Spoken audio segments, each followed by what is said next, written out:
What's up, everybody? Welcome back to the Martian and Ozzy podcast. I am the Martian, joined by my co-host, as always, Ozzy. How we doing this week, my man?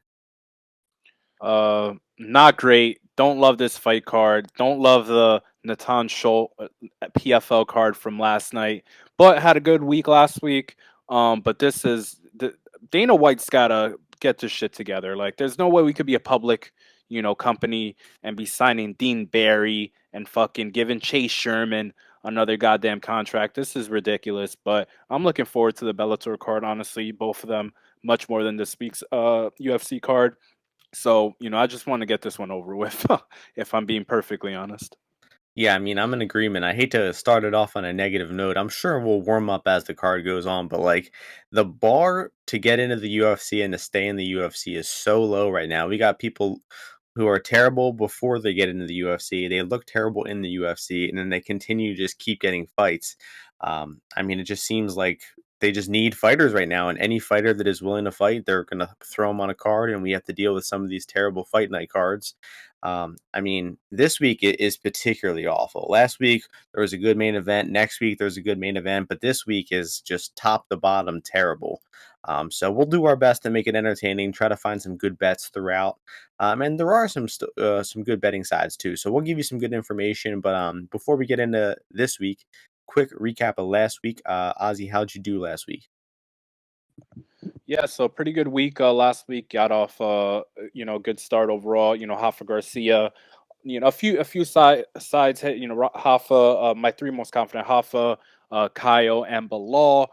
We dropped the Ange Lusa, fight. We were on him by decision, and that to go the distance. Just couldn't really get going. Got going a little bit too late, but Lazez, controlled that fight with his jab. And then Baeza disappointed everybody once again. Hope he can maybe have a resurgence in his career, in a few years. But he definitely needs to rest that chin a little bit.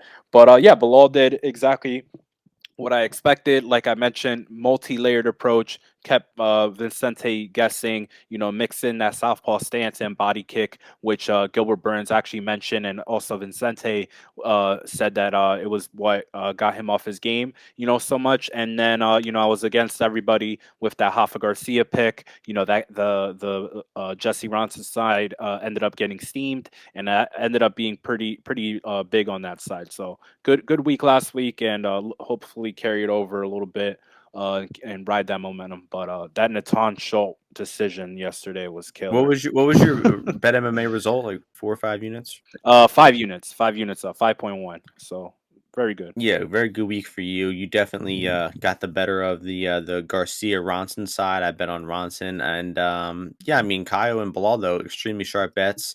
I definitely grew more confident in Bilal as the week went on, partially due to some of the points that you made, and our also best bet of the week parlay did win. Chris Barnett, Martin Buday to start round two, and yours was remind me who again? Kyle, Kyle. Kyle. Exactly. So What you said? Those are what six? You said those are 6 and 10 now, right? something like that. Yeah. Yeah, 6 and 10, which is like a 38% win rate. Which these are usually like plus 250 and to 300. So it's pretty good win rate. Considering those are like parlays. If you are parlaying them, but yeah, it's pretty not bad. Yep, and fun PFL last night, real good Bellator this weekend, a lot of good fights. So even though the UFC sucks this week, there's still some good MMA going on. But with that being said, let's get into these 12 fights. First fight, um, we got welterweight division, Mike Jackson taking on Dean Barry. Not really sure what's going on with this fight. Dean Barry minus 1500, Mike Jackson plus 750. Uh, I mean, after Mike Jackson's last fight against CM Punk, uh, Dana White like publicly dragged this dude at the press conference, said like I don't know what he was doing. It seemed like he was trying not to finish the fight, and then they bring him back 4 years later. I really don't know. It kind of speaks to my point earlier. What I was saying is anybody who wants to fight, the UFC is letting them fight. So I did not refresh my memory on Mike Jackson at all. Did not watch the CM Punk fight. And Dean Barry, I barely even remember what this guy is like. Did you watch any footage of Dean Barry, Ozzy? Yeah, yeah. I watched a little bit of him. Oh yeah, he throws a lot of like side kicks, right? He's an orthodox striker, throws a lot of like side kicks, spinning back kicks and stuff like that.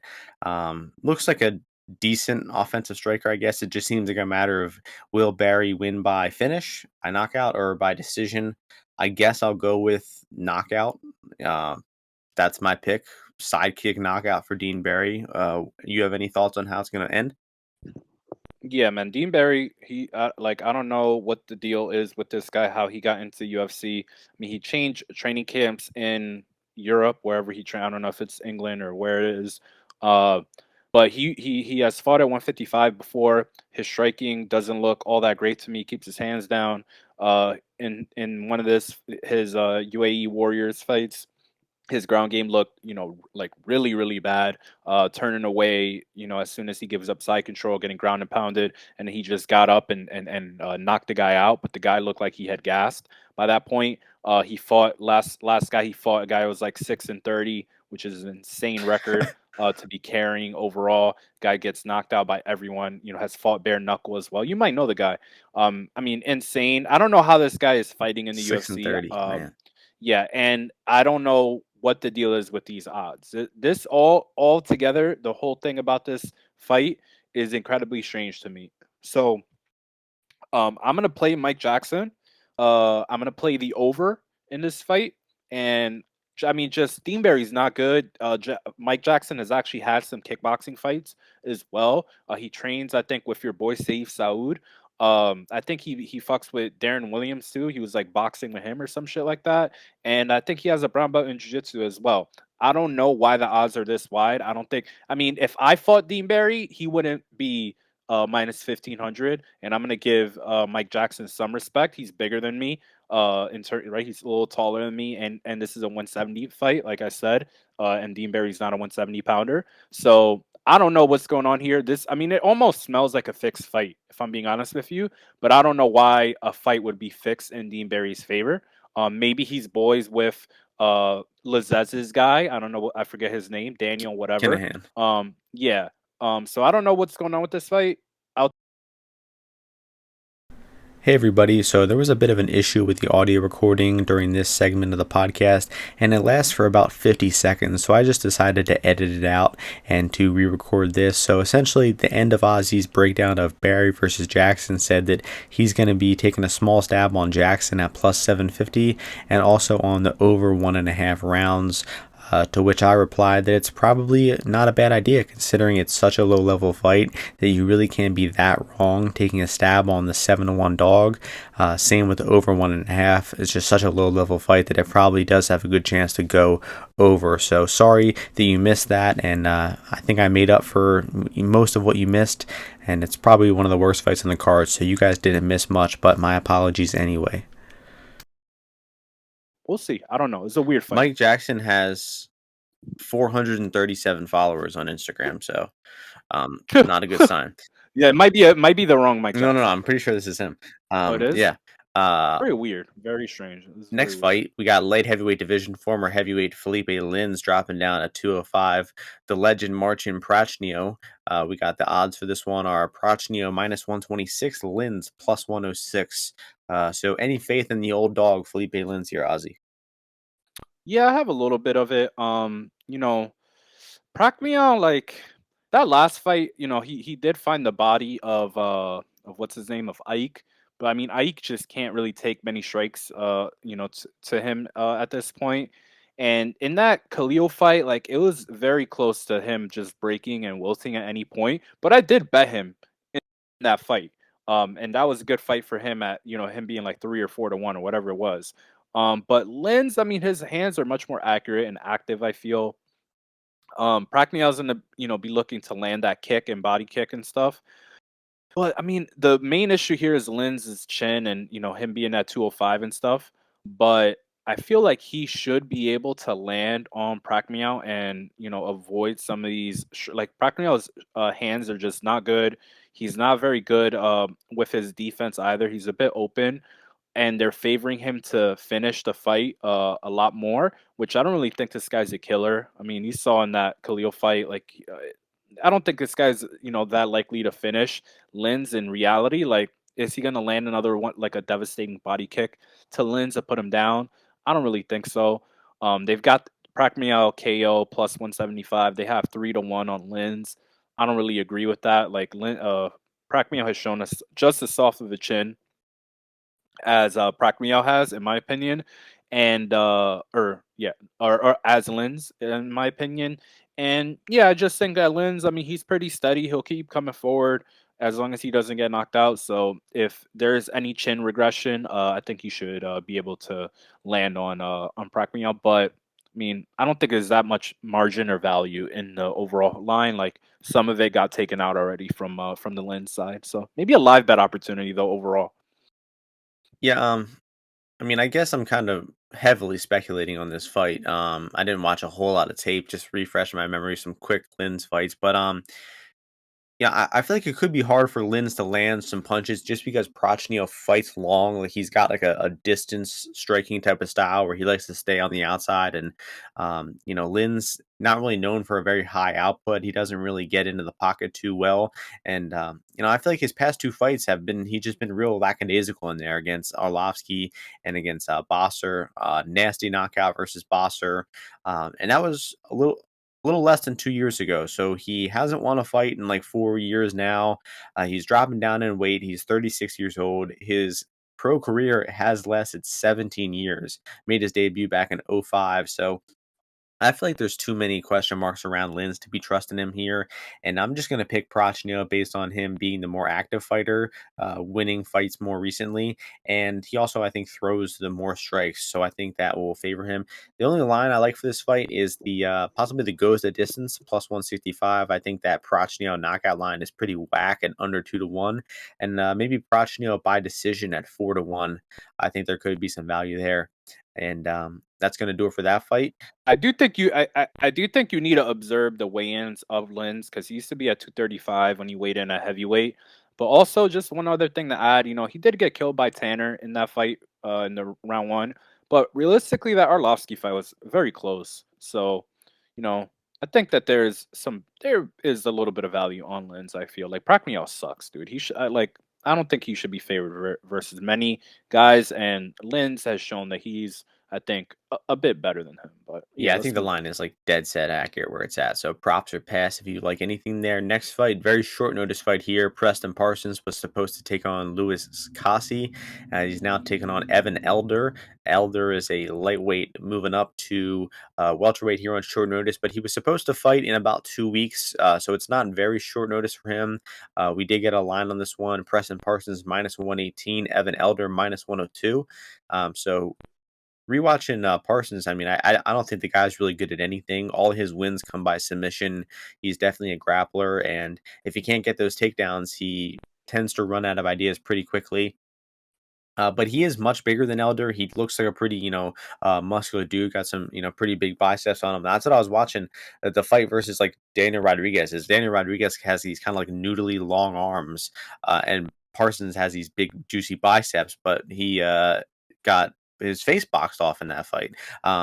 So tough debut though for Parsons. I mean, you got to give him some a little bit of slack there, but I think Elder is the better striker by a pretty decent margin. I'm seeing some pretty good technique from him. I've seen him get some takedowns and look okay on top. And Ozzy did say that he trains with his boy Grant Dawson, so you got to figure he's getting a little bit of the rub from the grappling there. And I just think Elder looks like the much better fighter. He trains at Sanford. Um, the size is going to be a little difficult for him to overcome, but I think I've seen the much better technique from him. So I'll pick Elder to pull off the short notice win up a weight class. I've got no idea about this fight. I just know Parsons got killed with the first punch he got hit with by Quinlan.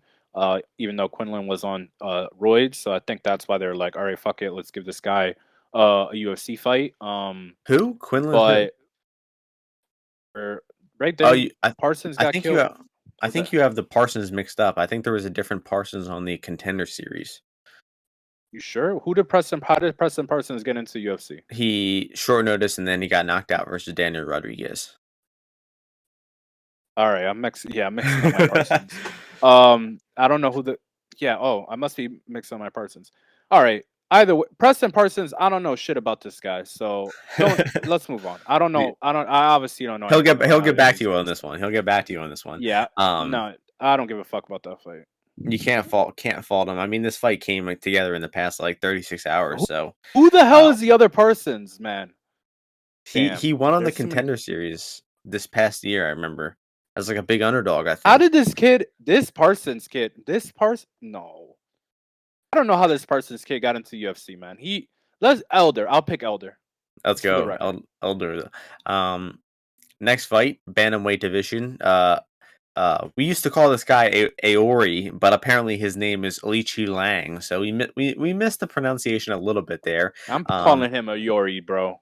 I'm at telling le- you right now. Come on, bro. You got to give some respect to that pronunciation. We know that Alicia Lang Oh, is a big listener of the podcast, so good luck this weekend, my man. Taking on Cameron Else. Alicia Lang is the favorite here, minus 225. Cameron Else plus 190. Um, you want to give your thoughts on this one first? yeah, sure. Yeah, so I mean, first of all, this fight, I think I got this right. Yori's going up to 135, and excuse me, yeah, he's going up to 135 here. I mean, the main thing is here, I think that Els, I mean, you saw in Yori's last fight, which it was a robbery. I should have won that head to head against you. You saw that he gets taken down, right? And you know he was getting muscled around a little bit, but he's got very good cardio. The main thing is Ayori's not fought many guys who actually have a ground game once they get him down. And Els does have that, and he's opportunistic and he is aggressive with the submissions as well. So I think that is very, very live here to happen because Ayori is just very nonchalant in giving up these takedowns, sometimes in getting up. And I feel that Els is kind of strong as well at the 135 weight class. So he could, pull him, in a few different directions once he does get him down that will encourage Ayuri to give up bad positions, give up his neck, give up his back, and stuff like that. But obviously, Els has shown cardio issues. He's kind of a quitter, but he's taken a lot of time off. He's been training, in Vegas, and like he'll have like a fight camp, and then the shit will get canceled, and then he'll have another fight camp, and all that stuff. So I mean, minus 235, that's a huge number for Ayori, where he's shown to you that I mean, he gets into wars, he lets himself get hit. I mean, you should see some of this guy's regional tape, like some of the stuff that he was doing. So very high variance fighter, and I think it's very, very stupid. I mean, someone's gonna tell you to to put him at like as like a parlay mainstay, which is insane. So I mean, under might be good here, but I mean, I don't think Els is the worst play ever. I think you'll probably disagree with that, but I think like Els like submission, it's 8 to 1. eight to that's crazy. So like I'll have to maybe take a little bit. I'm not gonna bet this fight. What am I talking about? But Yeah, I'm kind of thinking that Else is going to have to win by submission because Aori has shown pretty insane durability. He got his ass kicked in that round 3 versus Molina and was able to withstand all that. He did get dropped in that fight, like but Molina has no power, bro. That guy could fight at 115 if they had a fucking 115 weight no, class. he's Like got, yeah, but he throws like a ton of punches. I mean, Molina has he no also, power, bro. Come he on. knocked out You wouldn't Daniel get knocked out Lacerda. by you No, wouldn't he yeah, he knocked did. out Daniel Lacerda. Martian, no lie, And you could go 3 rounds in Molina. I don't think so, bro. I think he would probably get me out of there in the second or something like that. I would With last pace, one but round. not with power.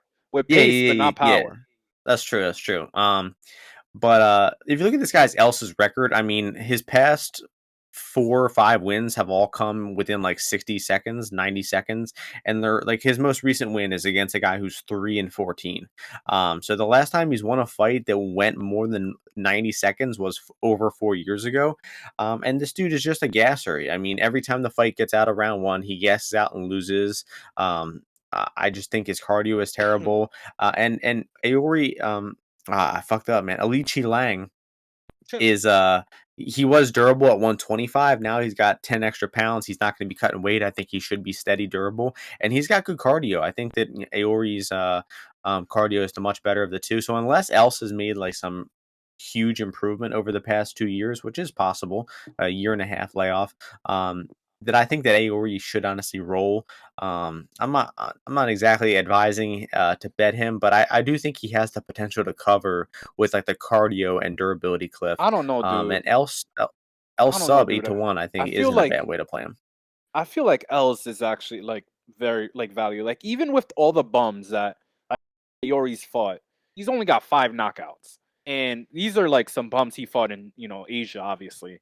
And then on top of that, he fought 2 guys pillow hands, Durden and Molina. And Else could actually hit kind of hard. Like I'm not saying he's a big hitter, but I mean he definitely hits harder than Durden and fucking Molina. So I think I might have to Maybe play Durden. Else, dude. I don't know about our boy Molina. I got Molina a little more cannot hit, respect for bro. him. Come on, at 125. This dude Else is kind of built Else for 135. Else round one plus 650. Not a bad way to play him if you're playing him at all. All right, let's go to on the Considering next fight. he's never won outside of round one. And Yeah, yeah, enough about that one. I This is going to be electric. Light heavyweight division. Ike Villanueva taking on Tyson Pedro. Tyson Pedro coming off a 4-year layoff. And you're thinking Tyson Pedro, 4-year layoff, terrible fighter, can't be a big favorite, right? Wrong. Minus 650 for Tyson Pedro. Ike Villanueva plus 425. And this seemed crazy to me at first. It did. But then I refreshed my memory on Ike Villanueva, on how stiff, old, slow, and fragile he is. And then Tyson Pedro, as an offensive striker, the dude does have a little bit of pop. Like he's the much better athlete, and he's definitely like a dumb fighter, but when he's just throwing offensive strikes, I do think he can hurt people. So I mean, Villanueva, his fights are just hilarious to watch. Watch that fight against Nergamanu. Like his feet stay planted in the same place, and he just swings these wild, stiff punches with his chin straight up in the air. 13 losses in MMA, get knocked out left and right. I mean, Chase Sherman pieced this guy up and knocked him out in round one. So as crazy as it sounds, I think there's actually value on Tyson Pedro by knockout at plus 200. The odds have Pedro by, oh yeah, so on Bet Online it's plus 200. On DraftKings it's minus 115. So I'm gonna have to get in on some of that Pedro knockout. They have submission as more likely than knockout. I don't understand that, considering that Ike gets knocked out by literally everybody. So Pedro by knockout, Pedro knockout round one. I think those are honestly worth some plays. The only thing I'm What interested are you about thinking? in this fight is does Tyson Pedro have new ink from his 4-year layoff? That's the only thing I'm interested in. Seeing any new tattoos the guy might have. I think he's gearing up for a run in WWE. Maybe a triple threat match, him, Roman Reigns, and The Rock. That'd be pretty sweet. Um, You wouldn't be able but to tell who's who. but yeah, man, I don't give a fuck about this fight, dude. Like that's it. Like not a good fight. I mean, Pedro. I mean, the thing is, Pedro on top, insta sub. So, I could see why it's the the But why KO. would You he? got a little Why the would he? KO. You Why get would a he get little on bit. top? I'm saying I see why the KO is a little bit of value. So Yeah. because of that fact. So So yeah, 2-1 Pedro knockout. Ship it. Let's do it for the boys. Next fight. 170 welterweight. Should be a terrible snooze fest of a fight here. Dwight Grant taking on Sergey Khandozhko. We have Dwight Grant as the favorite, or no, he's actually the slight dog. Khandozhko minus 117. Grant minus 103. Your turn to start this one off on this electric fight. hold on, which fight are we on? Which Grant fight? versus Oh, Khandozhko. okay. Grant versus Honda. Or I'm calling him Honda. I'm gonna use his nickname. Um. So I mean, I don't like Dwight Grant. I mean, Dwight Grant's always in close fights. He gives up takedowns sometimes. Like the issue with Dwight Grant is he loads up on some of these shots, and they come from left field, so it's kind of easy for these guys to shoot and take down. Sekulich, I mean, should beat him easily. He got robbed there. It was in Florida though. Complete robbery. Yeah, complete robbery. And I feel like Honda could probably do the same thing that he did. He's pretty long. He's tall. He has decent kicks. And I think he actually has a decent chin as well.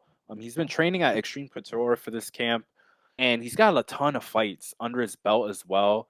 And just like I mean, Dwight Grant's just a weird guy because he's like he's been training at the AKA gym, I believe as well. Like that's been his main gym for a while. But he's got none of the traits that you would expect from an AKA fighter, right? It's kind of strange. Um, but I actually like Honda here a little. Like I've been going back and forth. I'm like, come on, like Dwight Grant, like against a guy who has, has decision equity, but also has the grappling upside. I would say, if you know what I mean. Like I feel like he could potentially be better than Dwight Grant, a lot better than Dwight Grant on the ground, in the clinch as well. I think he's pretty competent. So I mean, I prefer the Honda side. I haven't. I don't really want to lay anything more than like -110, which it's a little bit past that, just because it's going to be like, Dwight Grant just fights ugly like that. He's very long, so it's kind of hard to get range on him and land effective strikes early on. But I definitely prefer the Honda side, so I'll pick him. Yeah, I'm in agreement. I like the nickname Honda too. That's pretty cool. Um, my thinking is just Dwight Grant stinks. He's consistently in underwhelming fights. Been in 4 decisions in the UFC, and all 4 ended by split decisions. So I'm a ride that till the wheels fall off, and the fight ends by split decision is plus 500 on DraftKings. That's a good stab to be had. But yeah, I lean Hondosco. I know he's coming off a 2-year layoff, but he does seem like the better overall fighter. Obviously, much more experience, double the experience, and he's also still pretty young too, right? I mean, I think he's only like 30, while yeah, 29, right? And Dwight Grant's fucking 38. Like this dude is ancient. 37. Dwight Grant Sorry. is 28. You think? Yes, You think it's an error that he was born to? biologically he is 28. Yeah, true. I mean, he doesn't really seem that old, but um he also doesn't throw any strikes. So uh that's enough about that one. I'll agree with you. Hondos go by decision. The over and the goes the distance here seem like a trap. Like how does this fight finish 40% of the time? Goes the distance at -150. Honda's only I been think that knocked out once in his career. yeah. And That's Grant, I how guess Grant has that's been how knocked Grant out would too, win. but I'm so just saying that's how Grant would win, bro. And by yeah, I think by he'd win finish. by But yeah, finish. Yeah. don't you think goes the distance at -150 is It's very weird, yeah. suspiciously narrow? Bro, I'm gonna bet Honda. Because I mean Honda's fought some tough guys. He fought Duraev, like this dude's fought some tough guys. And Yeah, Dwight Grant's a well, good fight to get a win in the UFC. I agree. Enough about that one. Next fight, fun fight here. Short notice. Power bar. Marc-Andre Bayou, one of my favorite fighters, taking on Jordan, the Beverly Hills Ninja. Right here, we got MAB -187, right +162. Some of the best nicknames in the UFC right now. So seems like a pretty easy fight to cap. Right, swarms people early. He tries to knock him out, and if he can't knock him out, then he's usually the one getting knocked out. Bayud had been notoriously durable throughout his entire career, never been knocked out, but Chidi did catch him with that punch behind the ear, knocked him out in 15 seconds. That was only about 2 months ago, so you got to hope that MAB took enough time to recoup. I don't even know, rejuvenate. But they spar pretty hard down there at Sanford, so I'm a little worried about him. I think that chin could be still a little damaged, and if Wright swarms him at the right time, he could possibly hurt MAB and get him out of there. But I think MAB is durable and good enough to withstand that early storm. And if the fight gets past the first 2 to 3 minutes, it should be mostly MAB at that point. I mean, Jordan Wright has shown no ability to win fights outside of round one, except for one time against Gabriel Checo, who is not a real MMA fighter. He's a jiu-jitsu guy who just like takes MMA fights once in a while. So I see no reason to believe that Wright has a chance to win outside of the first round. MAB money line is value. I got in at -155. Ozzy had to convince me otherwise to bet MAB pre-fight instead of wait for the live bet. But I think the under 2.5 here, at, again, -150. I don't understand. How does this fight make it past 12.5 minutes 40% of the time? I don't see it. And even if it does make it past 12.5 minutes, I think the chances at that point are like 90% for MAB. So MAB round two, round three finish here is going to be my pick. I mean, Jordan Wright's ridiculous. You go from staring across some Chitty to staring across some Jordan Wright. You have to be very excited. You potentially get paid double the money, right, from that last KO loss. I mean, the issue at Wright, I mean, he's like that karate guy, so he's gonna be kind of like side stand. So, I mean, I think MAB needs to just watch out for like a spinning strike right? Wright's like a spin to win guy. Like he draws a little like his hands aren't good. He doesn't set up strikes that well. Um, I think that these guys didn't go into the clinch. So, Wright might be trying to fire off some uppercuts and knees. But MAB should be able to smother him overall.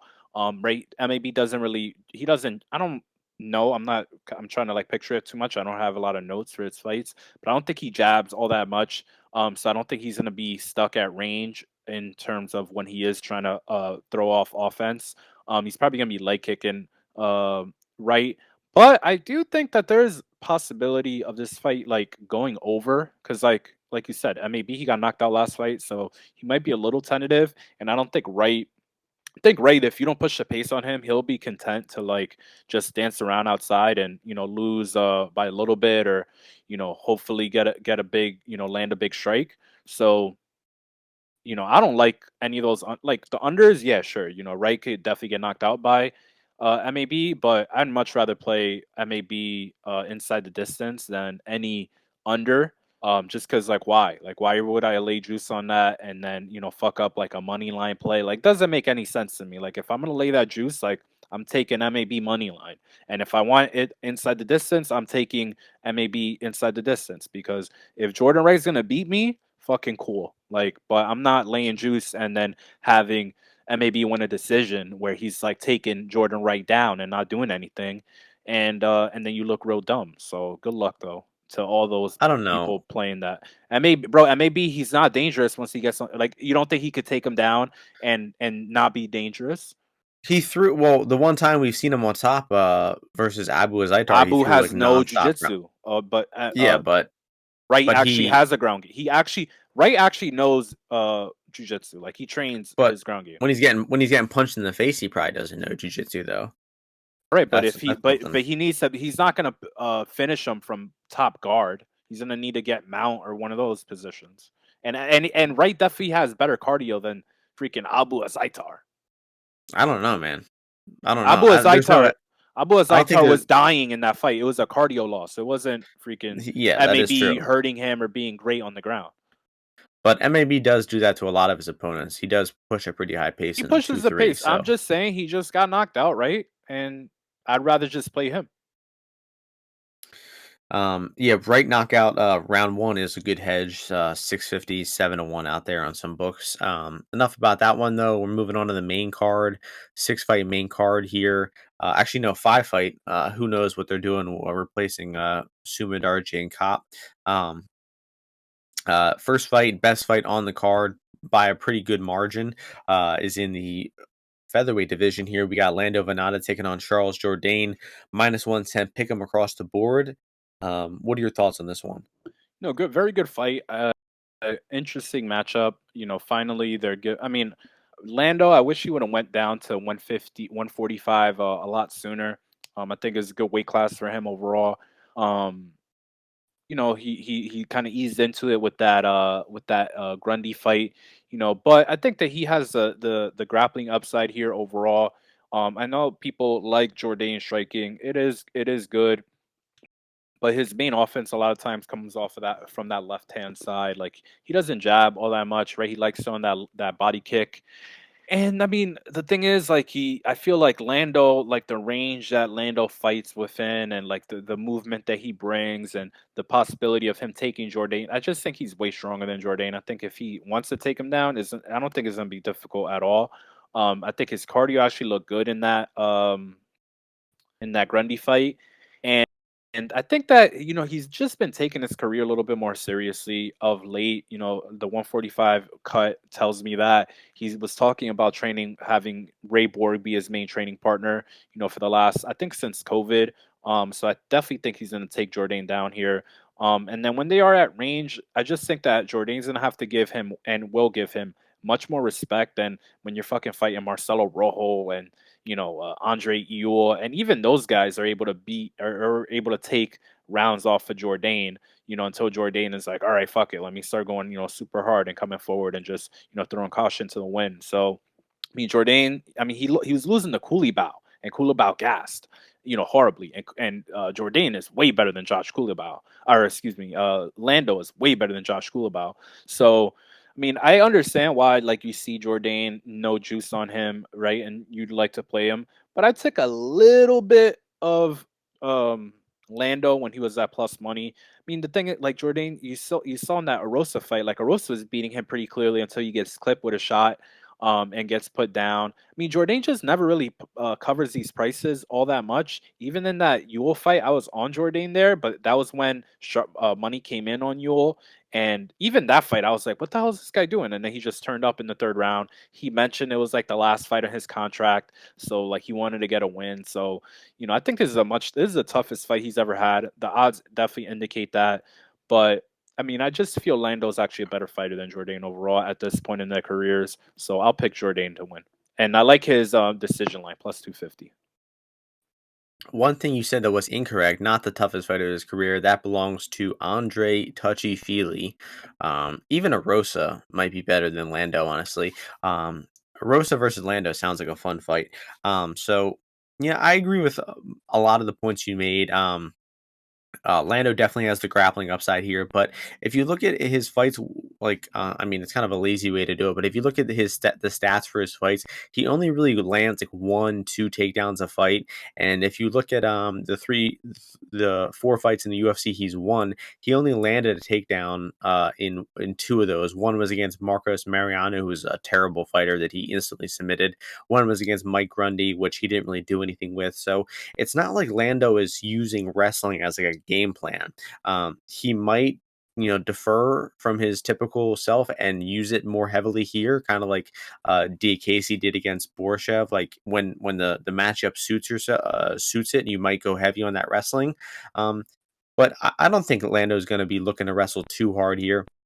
I think it is going to be a striking fight, and Lando is he fights very groovy, as the commentary was saying against Grundy, and he just likes to stay on the outside, and he doesn't really like to put a whole lot of damage on his opponents. I feel that's just not his style. It's not necessarily a negative thing about him. Is he likes to stay on the outside and pick guys apart and kick them and jab them a little bit. But I think that that's not the best style to win rounds, and that's why we saw Mike Grundy somehow get a 30-27 scorecard against him because the fight was like Lando outstriking him for 4 minutes of every round, but then Grundy would land like one big punch, and then that idiot judge somehow thought that Grundy won.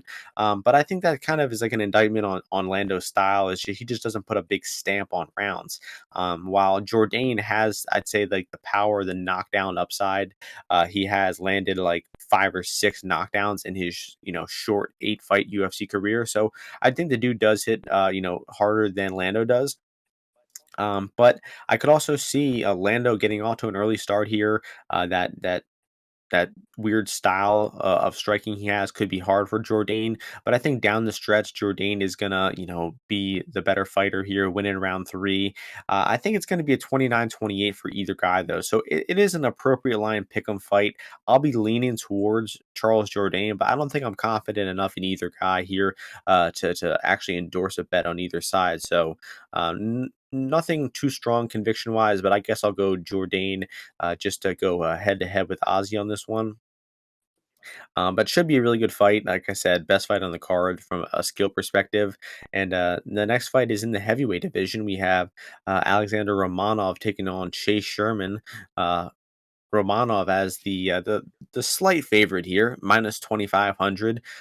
Chase Sherman slight underdog at plus 1,200, pretty much as wide of a line you see in the UFC.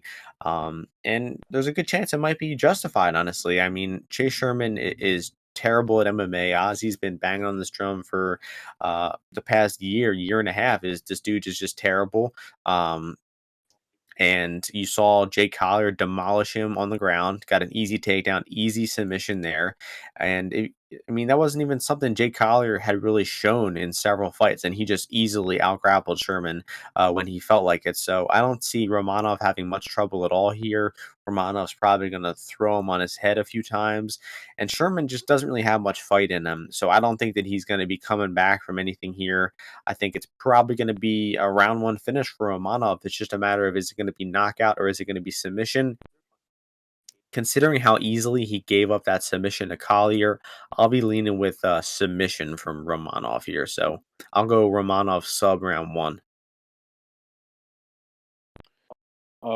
Chase Sherman's one of the worst fighters in UFC history. I think if he fought in UFC 1, he might win his first round fight. But if he like bumped into Chemo in round 2, I think Chemo takes him out within like maybe like 6 minutes. Gerard Gordeau would So fuck I Jay think the Sherman same up. That dude, remember maybe Gerard, Gary Goodridge back then, I think for sure, takes him out. Joe Sun, I think that would be a close fight. Art And Jimerson? Hoist, obviously. Yeah, Hoist obviously kills him. And is that who's the guy that did the elbows from the crucifix? Did you mention him? What was that guy's I name? thought that was Gary He Goodridge. kills. That was yeah, you're right. My bad. I'm thinking yeah, Gary Goodridge. Yeah. So I mean, all those guys take him out. I think they're probably like slightly favored over Sherman here. And Romanov's gonna kill him. He's much slimmer now as well. This would be the biggest upset ever, I think.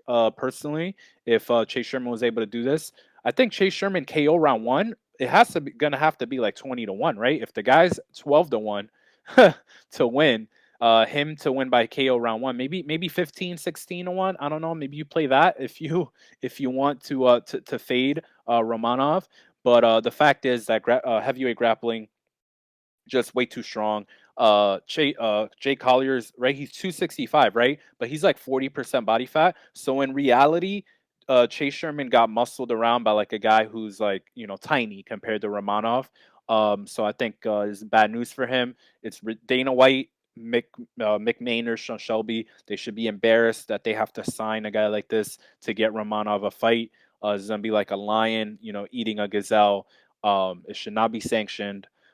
Chase Sherman's a crazy son of a bitch, though, and yeah. So this is the title run. Romanov starts Like, do you now. think they're even gonna give Sherman another fight? I mean, allegedly he signed another 4-fight I contract, think but so. like, I could see him. Heavyweight is so bad, Yeah, man.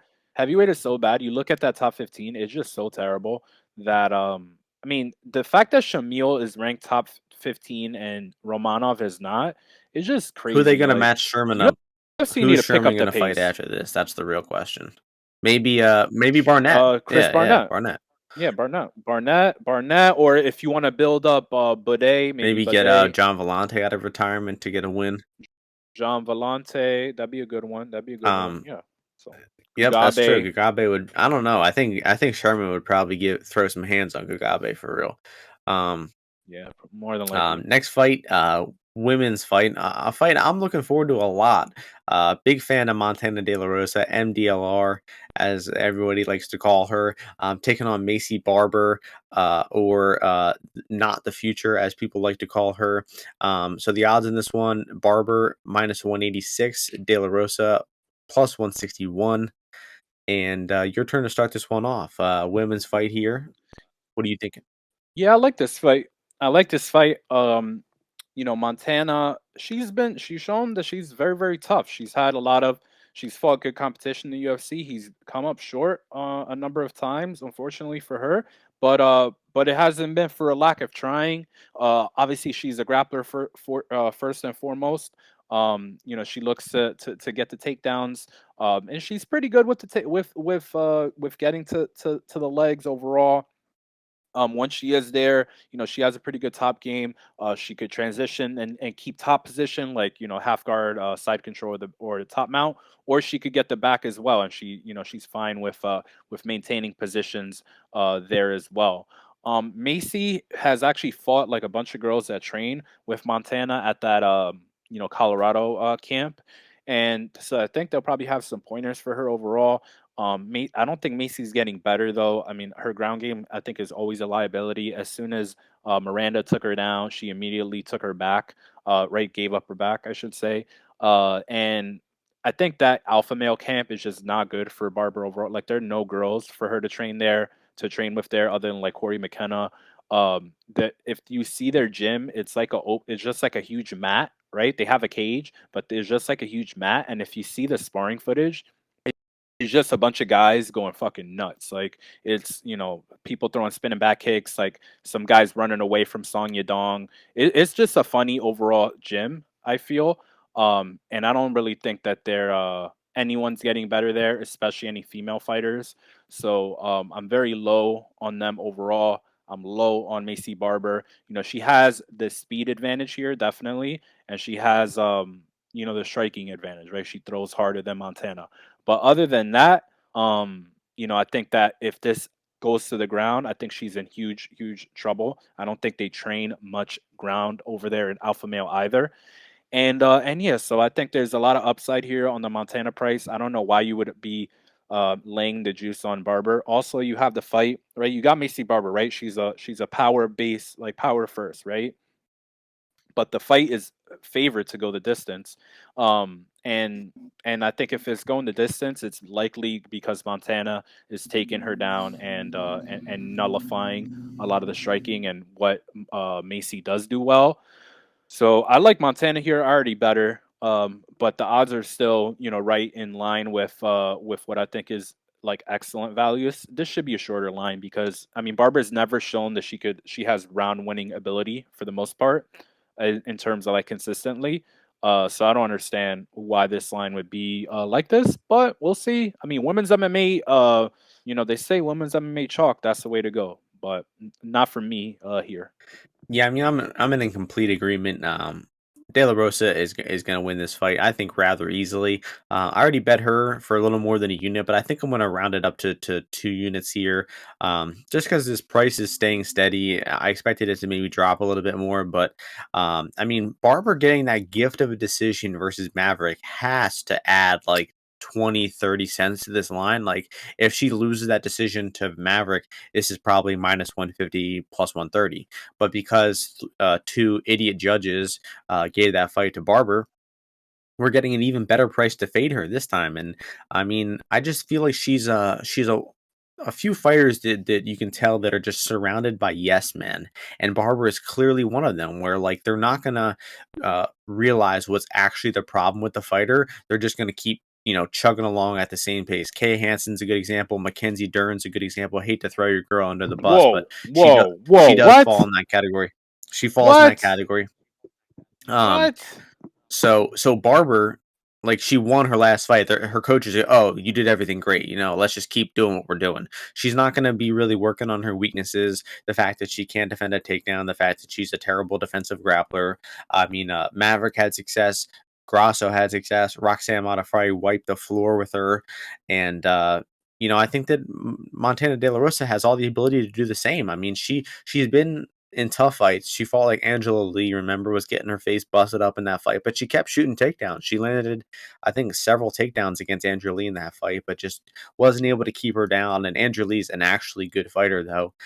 But Montana just wins fights via grappling. Like she's a good grappler. She knows how to get the fight in her realm.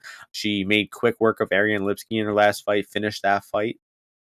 And I think Montana's real tough on the feet. I don't think that Barber is going to be hurting her with anything. She survived an onslaught from Maria Bueno Silva. She got outstruck by Lee and Ujo and never got knocked out. So I really don't think that Barber is going to be hurting her and knocking her out.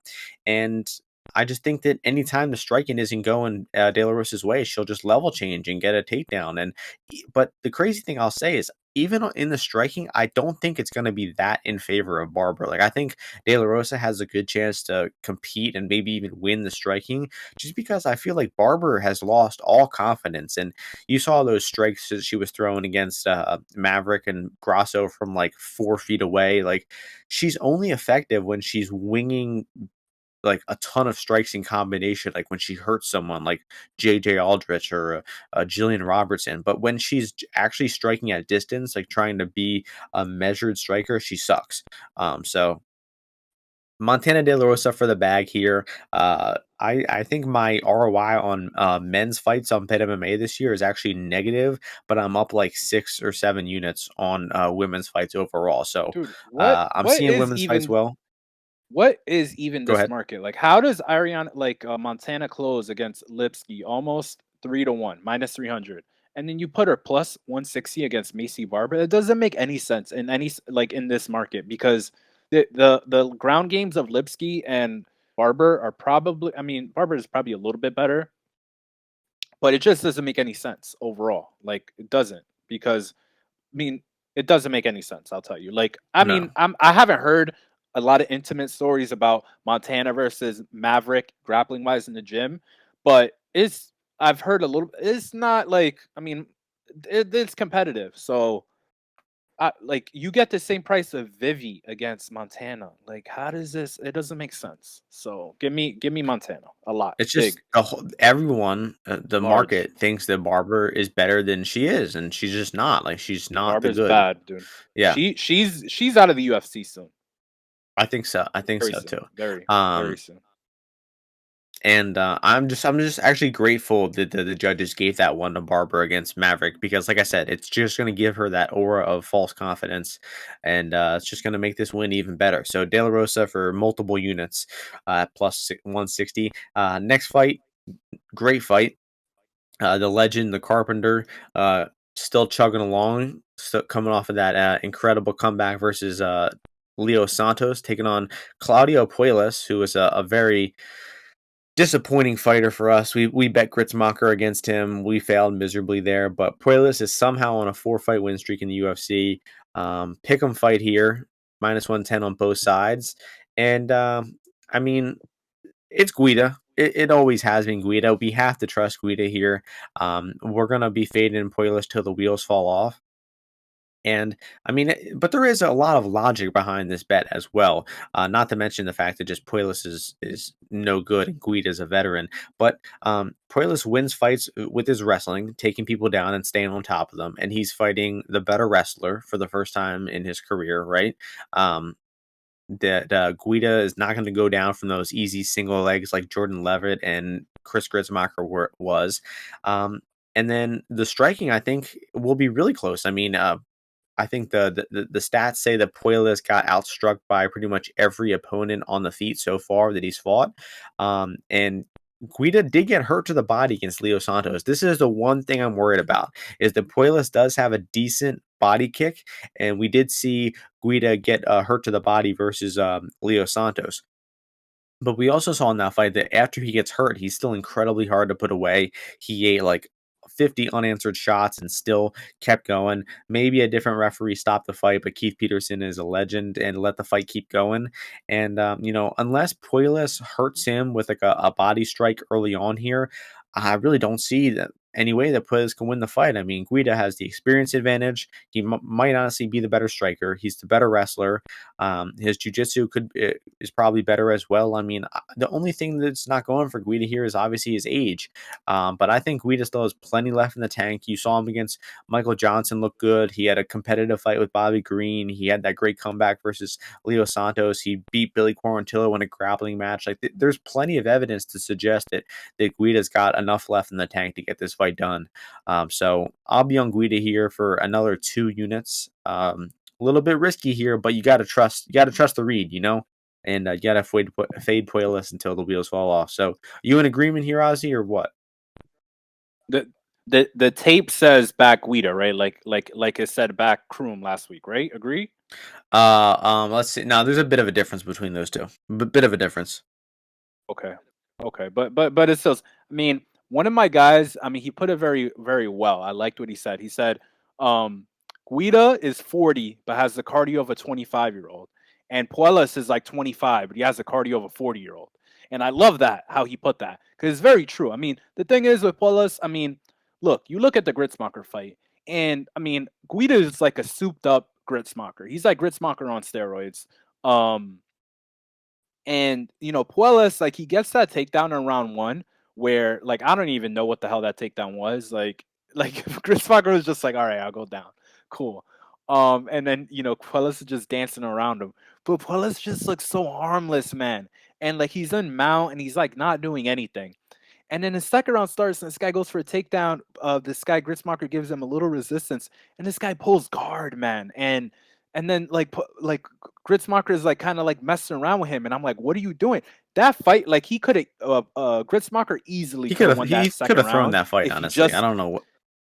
Yeah, it could have been, but even if he was trying even a little bit in that second round, he could have easily won the second round because it was kind of close until the end. Like I scored it for Puelles, like in the last minute, he ended up like I don't remember. I think he maybe like threw a few strikes, grabbed the clinch, like pushed them back, some of this stuff, but easily like a kind of a coin flip round.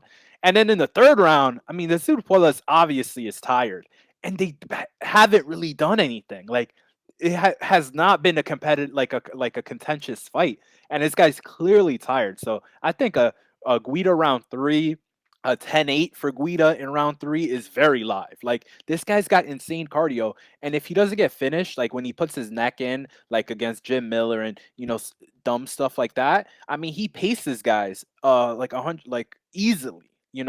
And he takes people down also in late in fights as well. I mean, this guy was having competitive fights with like Bobby Green, and I mean, even the Mark Madsen fight, like you can say Mark Madsen, right? He's not good at striking and all that.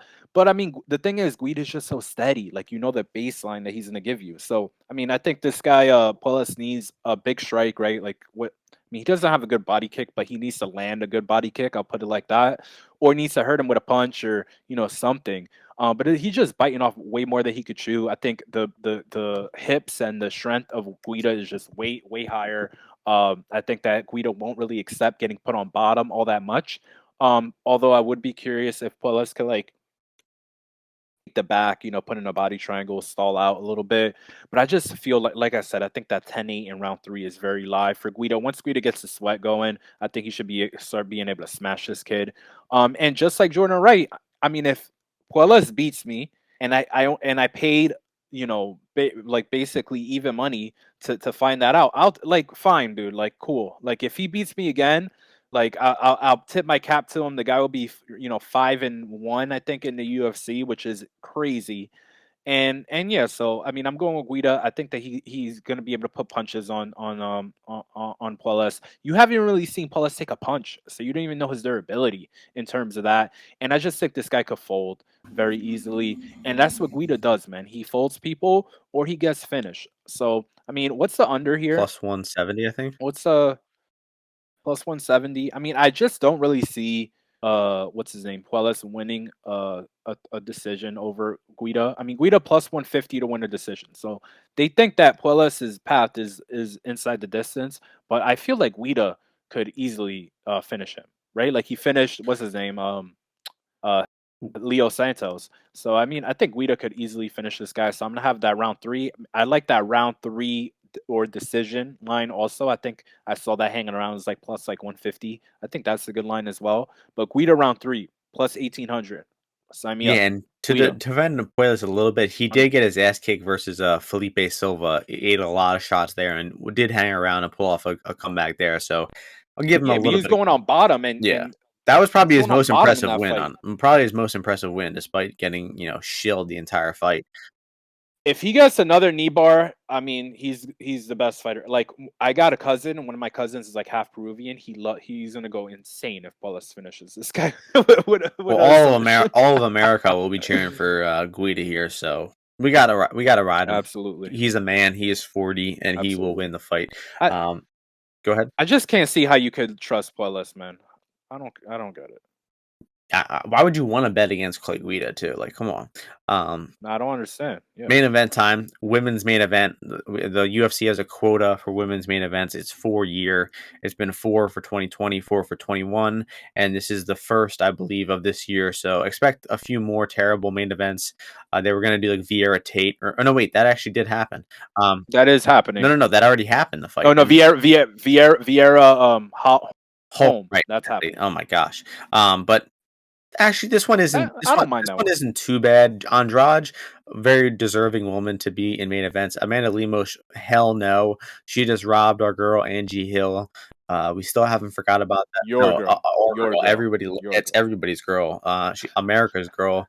Everybody loves Angela Hill. Okay. Everybody knows this. But the odds for this one, Amanda or Jessica Andrade minus 214. Amanda Lemos plus 184. Andrade's been getting some pretty steady action the past week and a half. She was like minus 170 for a while now, all the way down to 210.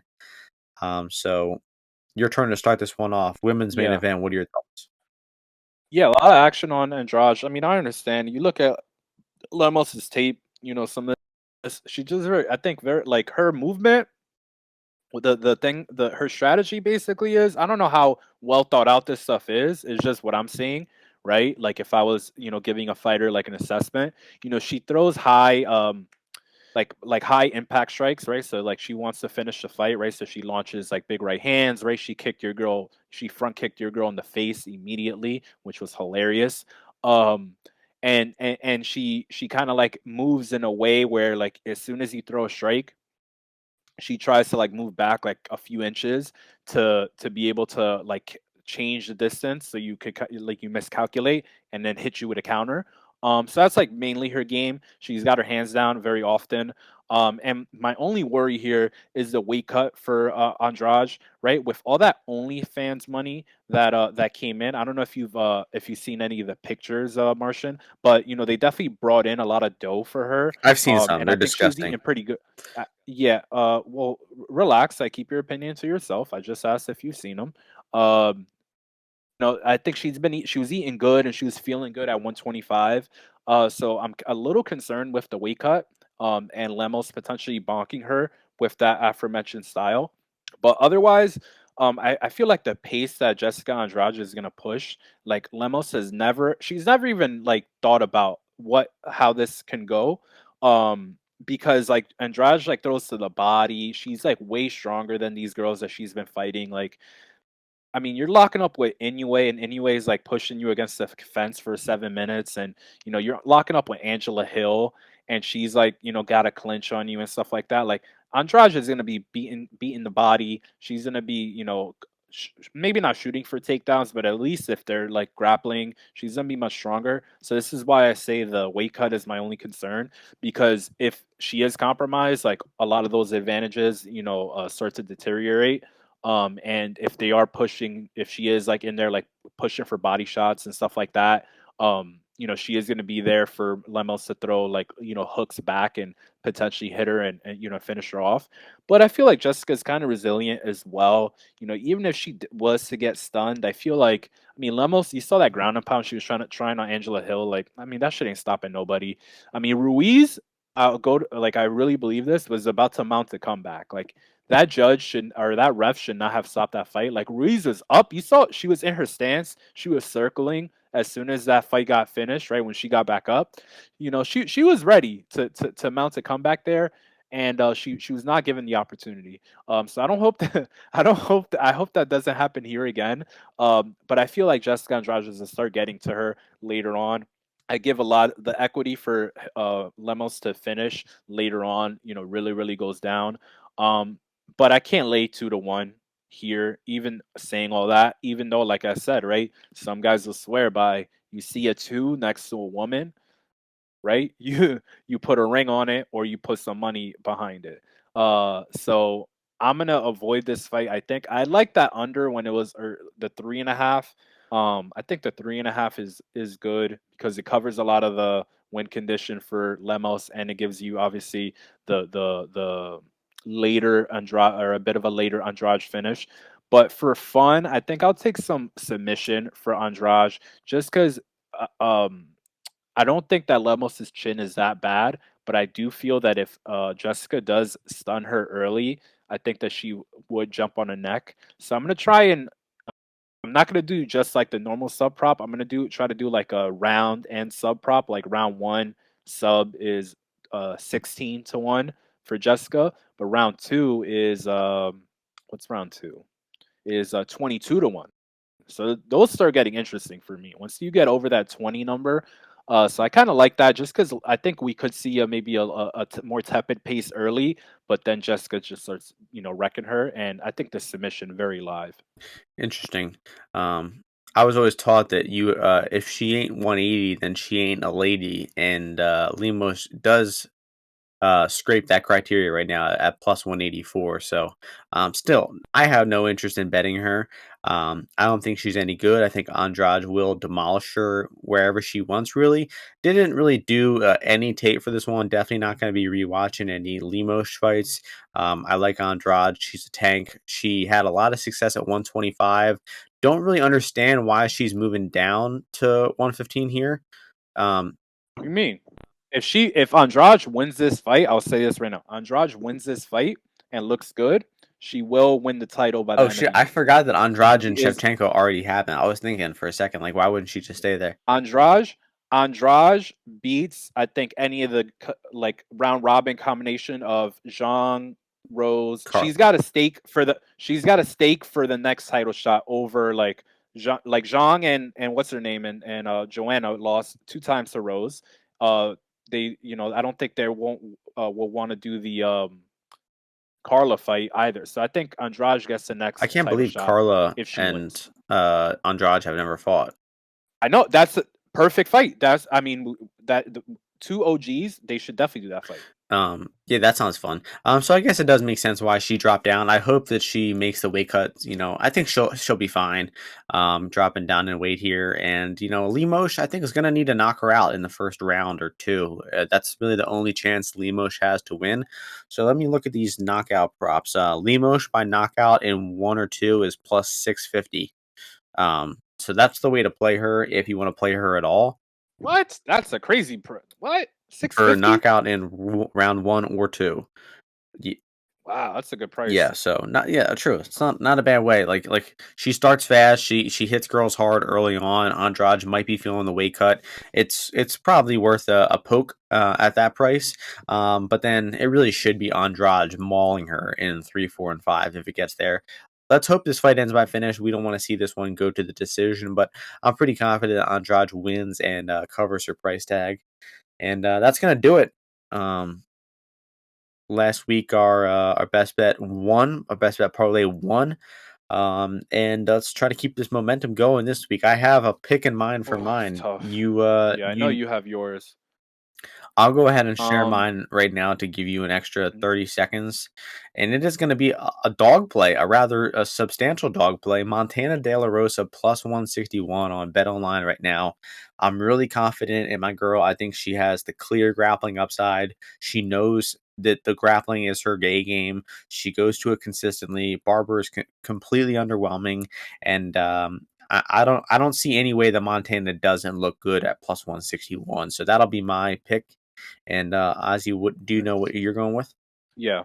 Yeah, so I got 2 in mind. So I was either gonna go with, honestly, the over 2.5 in, Honda versus Grant. I just feel like Grant, given that he's trained with these Russians, I'm gonna think that he has a little bit of a ground game that Honda is not gonna submit him easily if it happens to go to the ground. And I think on the feet, these guys are evenly matched. They're both, like, slow paced. Grant's talking this shit about being, like, more chill, but I don't think that's gonna or, more aggressive, but I don't think that's gonna happen.